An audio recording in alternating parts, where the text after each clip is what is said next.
नमस्ते। आज हम एक बहुत ही खौफनाक और दिलचस्प कहानी की चीर-फाड़ करने वाले हैं। एक ऐसा क्लासिक हॉरर जिसे हम साइक्लिकल कर्स या एक न खत्म होने वाला शाप कहते हैं।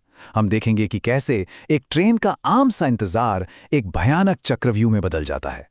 इस कहानी की बनावट यानी इसकी एनाटॉमी इतनी सटीक है कि आपके रोंगटे खड़े हो जाएंगे। तो चलिए बिना किसी देरी के सीधे कहानी में उतरते हैं। जरा सोचिए, रात का सन्नाटा है और अचानक कोई आपसे कहे, इस वक्त तुम यहाँ क्या कर रहे हो?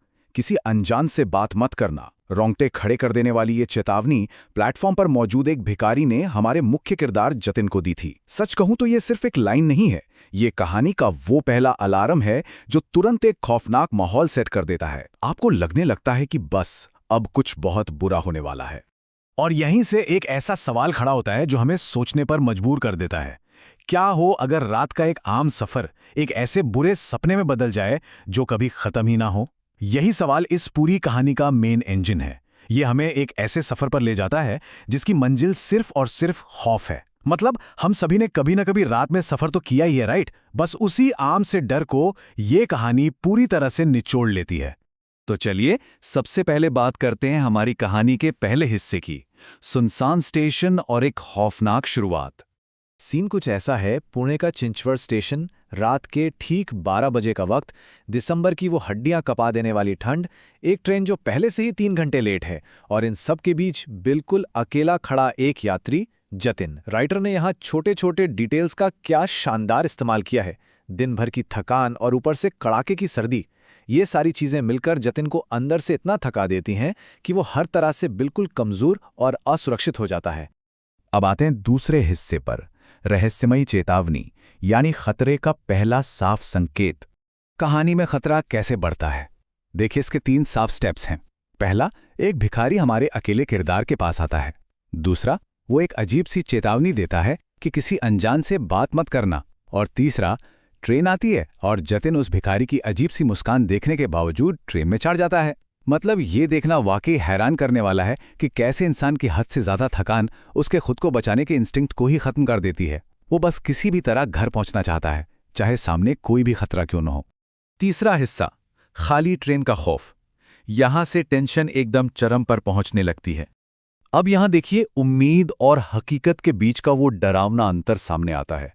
आमतौर पर हम क्या उम्मीद करते हैं? एक खचाखच भरी हुई मुंबई पुणे एक्सप्रेस जिसमें पैर रखने की भी जगह ना हो।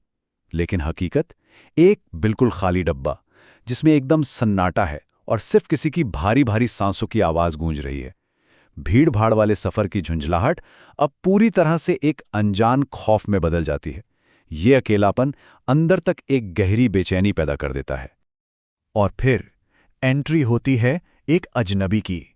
देखने में वो एकदम नॉर्मल लगता है, लेकिन उसकी आंखों में एक अजीब सा डरावना सूनापन है।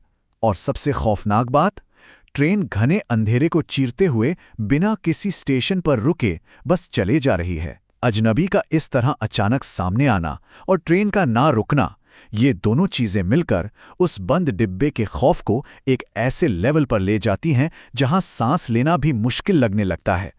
चौथा हिस्सा, एक खौफनाक राज का पर्दाफाश। यहां से कहानी पूरी तरह पलट जाती है। अब जो सच्चाई सामने आती है वो रूह कपा देने वाली है। ठीक 20 साल पहले का फ्लैशबैक।